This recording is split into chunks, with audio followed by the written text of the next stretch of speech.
Et l'apôtre Jean, au livre de l'Apocalypse, Jésus, dans ce livre, Jésus nous promet de nous extirper du temps et du lieu de la colère de Dieu en ces termes.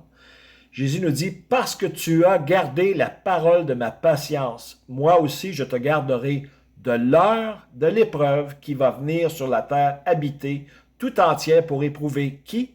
Pour éprouver ceux qui habitent sur la terre. Et on va voir plus tard que ça a une très grande importance. Donc, on peut confirmer cet enlèvement pré-tribulation par l'Ancien Testament avec les enseignements précédents. Premièrement, Enoch fut enlevé au ciel et deuxièmement, Noé est entré dans l'arche avec 7 autres personnes tout juste avant le grand déluge, par exemple, avant la colère de Dieu. J'aimerais toutefois attirer votre attention sur un passage clé au livre du prophète Ésaïe. 3 versets que nous allons décortiquer un verset à la fois. Ésaïe 26, verset 19. « Tes morts vivront, mes corps morts se relèveront. Réveillez-vous et exultez avec chant de triomphe, vous qui habitez dans la poussière, car ta rosée est la rosée de l'aurore. Et la terre jettera dehors ses trépassés. » Bon, verset 19 est en lien direct avec la résurrection des morts qui est mentionnée en 1 Thessaloniciens, chapitre 4, versets 14 à 16. On revient à Ésaïe, chapitre 26, verset 20, deuxième passage, deuxième verset, où il est écrit « Viens mon peuple, entre dans tes chambres et ferme tes portes sur toi. Cache-toi pour un petit moment jusqu'à ce que l'indignation ou la colère soit passée. » Donc, verset 20, nous sommes au ciel et Dieu nous envoie dans nos chambres. Il ne veut pas que nous voyions ce qui va se passer sur la terre. Et verset 21 en Ésaïe 26, « Car voici l'Éternel sort de son lieu pour visiter l'iniquité des habitants de la terre sur eux, et la terre révélera son sang et ne cachera plus ses tués. » Donc verset 21, Dieu quitte le ciel pour déverser sa colère sur qui? Sur les habitants de la terre. Ici, il faut un peu de sagesse et de discernement. Les habitants de la terre sont ceux qui appartiennent à ce monde en perdition, car ils ont élu domicile sur cette terre. On fait mention de leur jugement en Jérémie. Par contre, en Jérémie, car voici, par la ville qui est appelée de mon nom, je commence à faire du mal, et vous resteriez entièrement impunis. Vous ne resterez pas impunis, car j'appelle l'épée sur les habitants de la terre, dit l'Éternel des armées. En Apocalypse 3.10, « Parce que tu as gardé la parole de ma patience, moi aussi je te garderai de l'heure de l'épreuve qui va venir sur la terre habitée tout entière pour éprouver ceux qui habitent sur la terre. » Apocalypse 6, 9, 10, « Et lorsqu'il ouvrit le 5e sceau, je vis sous l'autel les âmes de ceux qui avaient été égorgés pour la parole de Dieu et pour le témoignage qu'ils avaient rendu. Et elles criaient à haute voix, disant, « Jusqu'à quand, ô souverain, saint et véritable, ne juges-tu pas et ne venges-tu pas notre sang sur ceux qui habitent la terre? » Il y a donc un groupe qui ne fait plus partie des habitants de la terre, si vous voulez, et qui ne passera pas au travers des jugements de colère de Dieu, et c'est l'Église. Et pourquoi? Ben, Paul nous le dit en Philippiens 3, 20, 21, où il est écrit « Car notre bourgeoisie est dans les cieux, d'où aussi nous attendons le Seigneur Jésus-Christ comme Sauveur, qui transformera le corps de notre abaissement en la conformité du corps de sa gloire, selon l'opération de ce pouvoir qu'il a de s'assujettir même toutes choses. » Qu'est-ce que la tribulation? Ben, la tribulation, c'est ce à quoi les nations doivent s'attendre. Ça va être une période de grand chaos, de désordre, de terreur. Une période à laquelle, quand je la lis au livre de l'Apocalypse, entre les chapitres 6 et 19, et je me dis, mon Dieu, il n'y a pas grand monde qui vont survivre à ça. Jésus nous en parle en Matthieu 24, versets 21-22. Il dit, « Car alors il y aura une grande tribulation, on parle à partir de la mi-tribulation, début de la grande tribulation, telle qu'il n'y en a point eu depuis le commencement du monde jusqu'à maintenant et qu'il n'y en aura jamais. Et si ces jours-là n'eussent été abrégés, nulle chair n'eût été sauvée, mais à cause des élus, ces jours-là seront abrégés.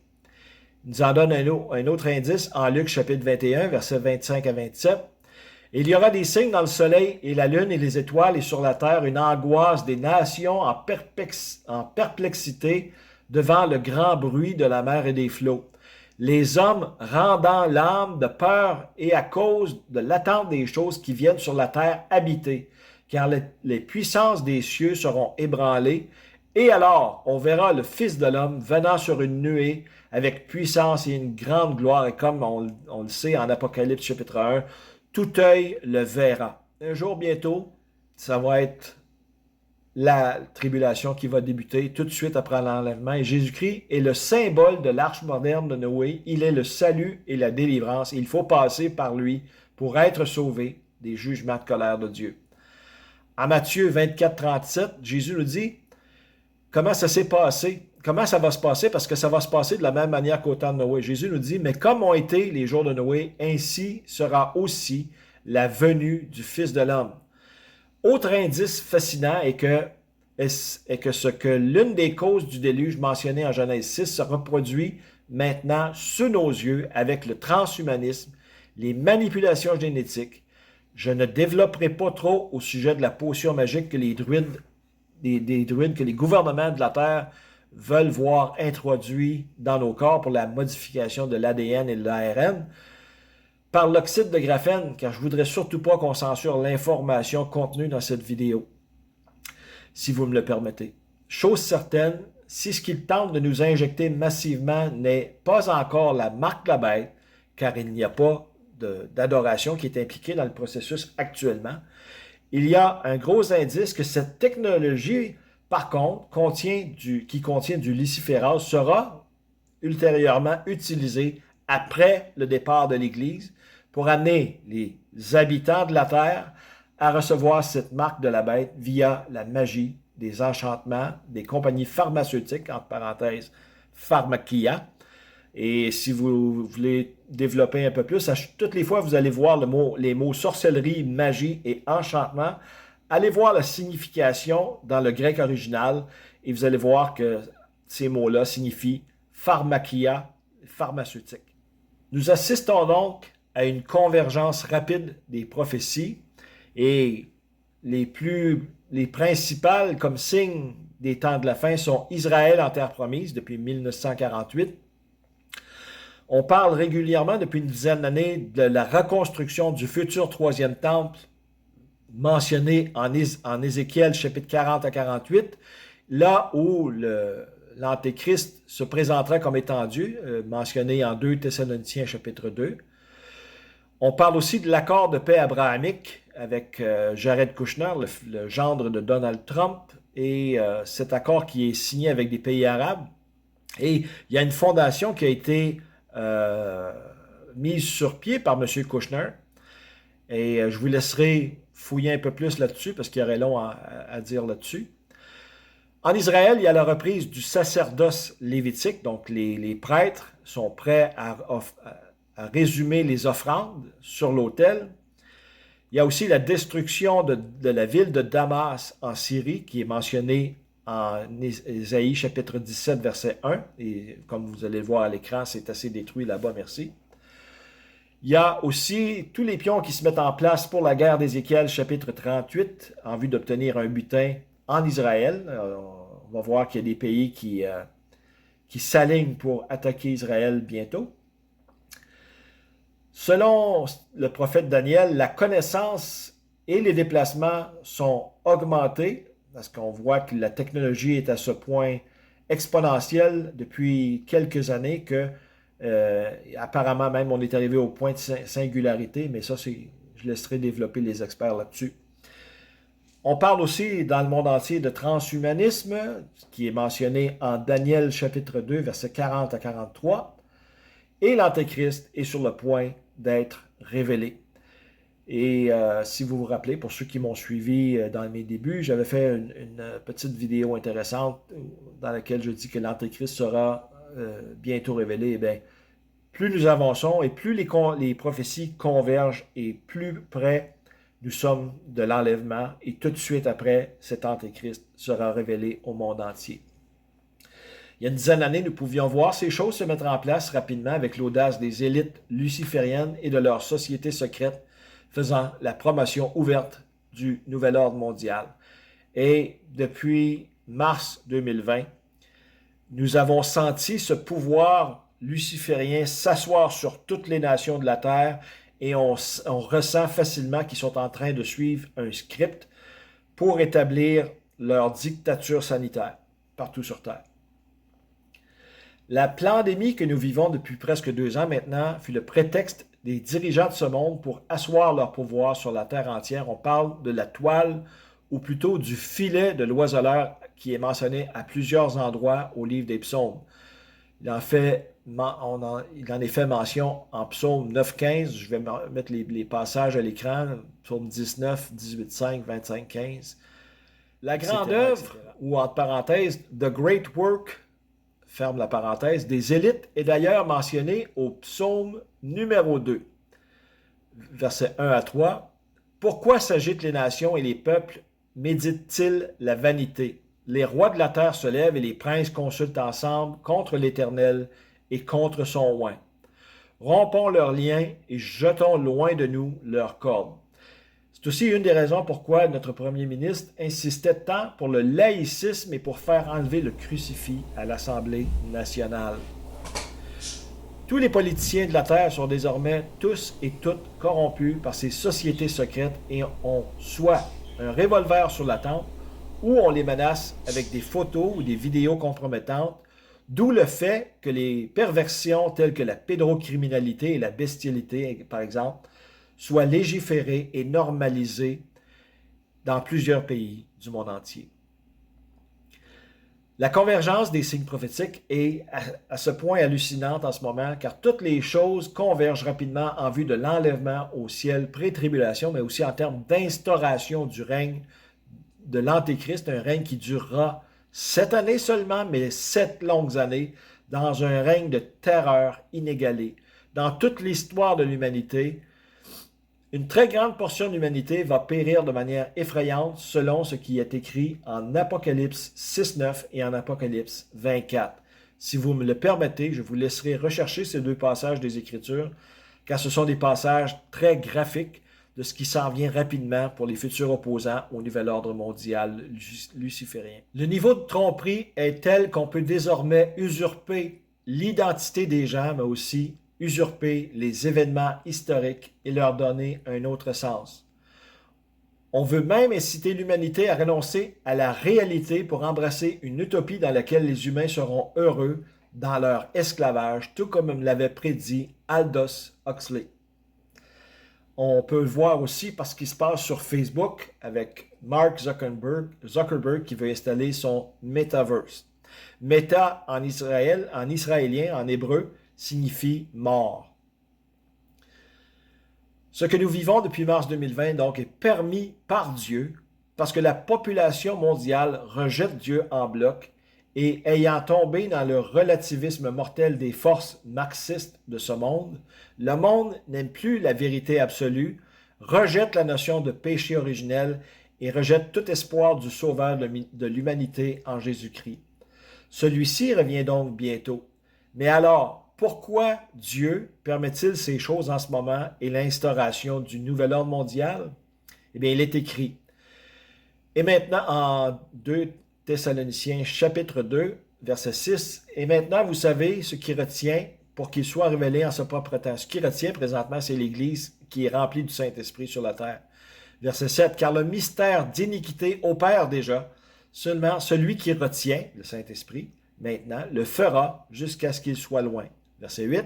« Et alors sera révélé l'inique que le Seigneur Jésus consumera par le souffle de sa bouche et qu'il anéantira par l'apparition de sa venue. Et le pourquoi, duquel la venue est selon l'opération de Satan, verset 9, en toutes sortes de miracles et signes et prodiges de mensonges, et en toute séduction d'injustice pour ceux qui périssent, parce qu'ils n'ont pas reçu l'amour de la vérité pour être sauvés, et à cause de cela, Dieu leur envoie une énergie d'erreur, donc une puissance d'égarement, pour qu'ils croient au mensonge, afin que tous ceux-là soient jugés qui n'ont pas cru la vérité, mais qui ont pris plaisir à l'injustice. Donc, vous n'aimez pas la vérité, OK, Dieu vous regarde et dit, OK, vous aimez le mensonge, vous allez vivre du mensonge. C'est maintenant l'heure de la grande décision. Il y a 2 choix qui s'offrent à vous. Le choix numéro 1. Vous continuez d'espérer que ce monde revienne à la normale en espérant dans l'homme qui est faillible et vous entrez à coup sûr dans le règne de l'Antéchrist, le règne de terreur, et vous êtes forcé d'adorer l'image de la bête sous peine de mort capitale.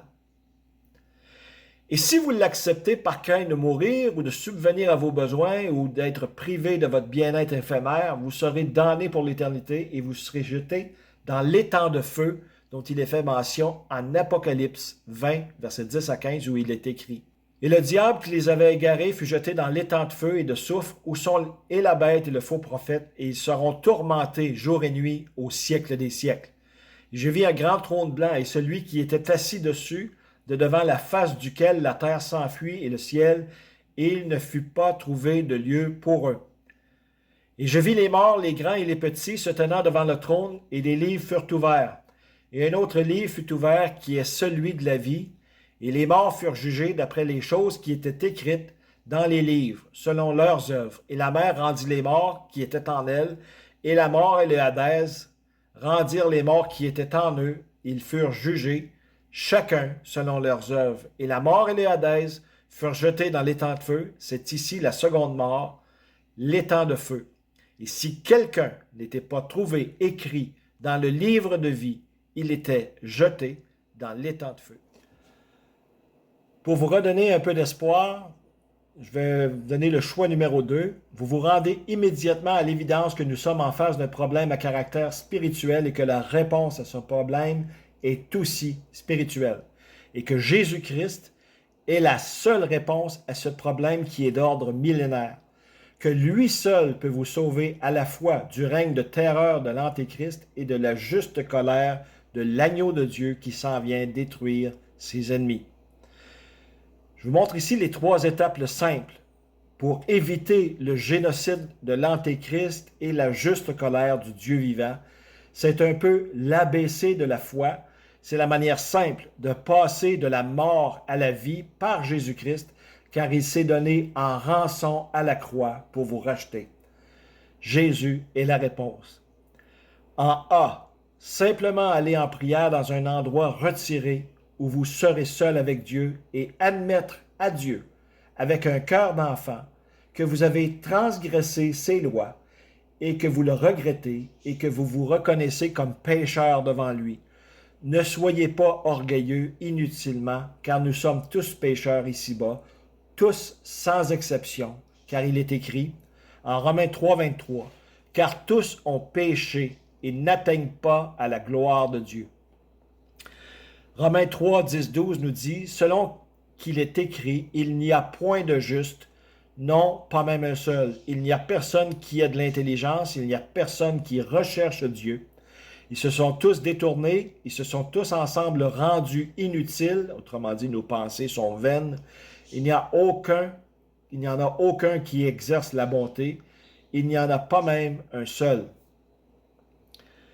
En B pour bien croire de tout votre cœur que le sacrifice de Christ à la croix est tout suffisant pour payer la dette de tous vos péchés, car ce sacrifice a été fait une fois pour toutes. Il est écrit en hébreu, « Car un tel souverain sacrificateur nous convenait, saint, innocent, sans souillure, séparé des pécheurs et élevé plus haut que les cieux, qui n'est pas journellement dans la nécessité comme les souverains sacrificateurs d'offrir des sacrifices, d'abord pour ses propres péchés, ensuite pour ceux du peuple, car cela, il l'a fait une fois pour toutes, s'étant offert lui-même.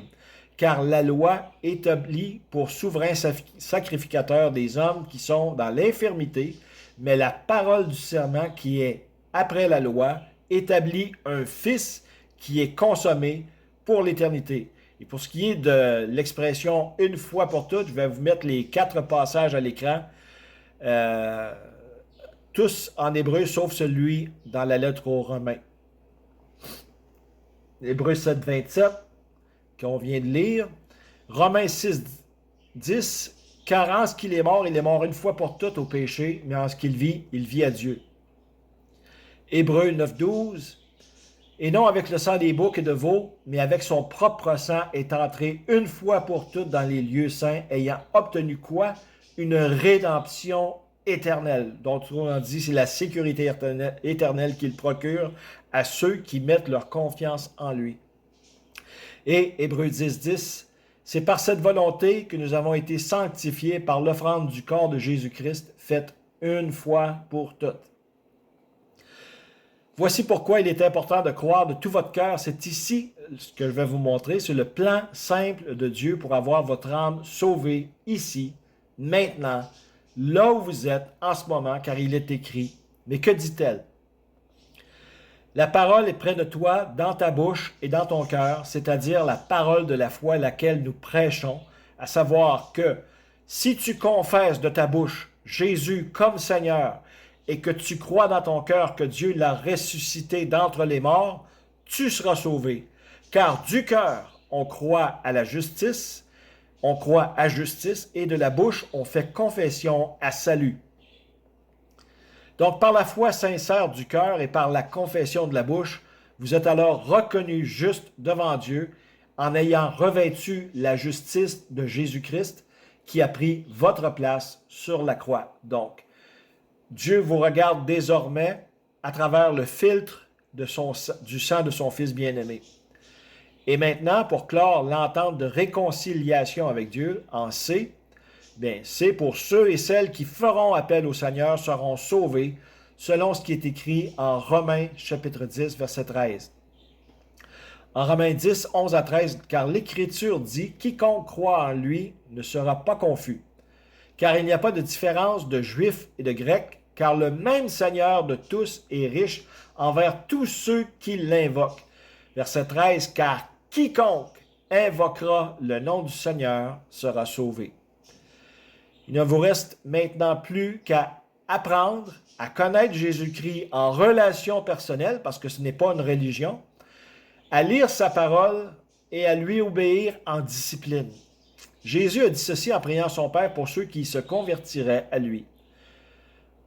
Jésus a dit ces choses, il dit « Père, l'heure est venue », ça c'est en Jean chapitre 17, « L'heure est venue, glorifie ton Fils, afin que ton Fils te glorifie, comme tu lui as donné autorité sur toute chair, afin que, quant à tout ce que tu lui as donné, il leur donne la vie éternelle. » Et c'est ici la vie éternelle, qu'ils te connaissent, donc la relation personnelle, toi seul vrai Dieu, et celui que tu as envoyé, Jésus-Christ. Donc, chers amis, vous êtes donc maintenant héritiers d'une assurance vie éternelle par lui, car il a aussi dit ceci. Et c'est un de mes versets préférés pour l'assurance du salut. Jésus nous dit en Jean 5, 24, 25. En vérité, je vous dis que celui qui entend ma parole et qui croit celui qui m'a envoyé a la vie éternelle et ne vient pas en jugement, mais il est passé de la mort à la vie. En vérité, je vous dis que l'heure vient, et elle est maintenant, que les morts entendront la voix du Fils de Dieu, et ceux qui l'auront entendu vivront.